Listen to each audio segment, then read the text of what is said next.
Yeah, I love this question. I think there are certain ways in which he would say yes. The translation of the dialectical analysis to economy, primarily in all three volumes of Das Kapital.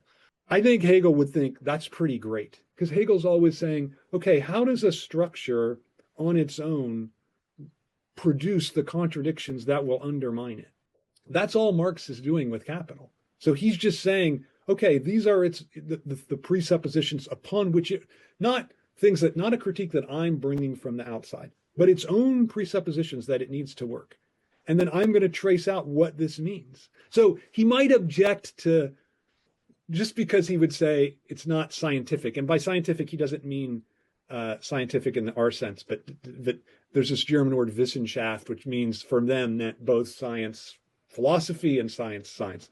It would be unwissenschaftlich. It would be the chapter on the working day, say, from Capital, because there's a very moral dimension at times that sneaks into Capital, and I think there Hegel would say, well, okay, maybe that's not really, he's not following the logic there, because one thing in the phenomenology is clear, there are things that Hegel morally objects to, but he just lays them out as just straightforwardly. So he might say that, but I think he basically would think Capital's pretty great work of Hegelian philosophy. What I think he wouldn't embrace is the philosophy of history that Marx concocts. The irony is, I think most people would answer that question exactly the opposite of the way I had answered it. They would say Marx's critique of economy is purely sui generis. That's just his own, and it's the philosophy of history that he's taken over from Hegel, but he's turned Hegel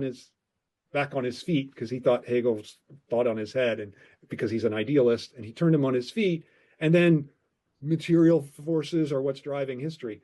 I think history is sort of marginal in Hegel's whole philosophy. He never wrote a book about history.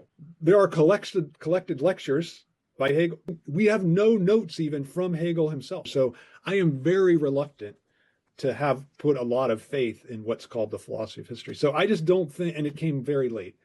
So his first course was in 1823. It's 8 years before he died. That's not essential to his thinking. And Hegel also doesn't see any kind of forward-moving historical necessity at work in the way that Marx does. It's all a retroactive process for Hegel. So that's what I would say. The whole analysis of contradictions within the economy, there he would be, yeah, how did I not see this? Or maybe I didn't see it because industry hadn't developed enough, especially in Germany. But there, yeah, my thought is applicable, and Marx is being very Hegelian.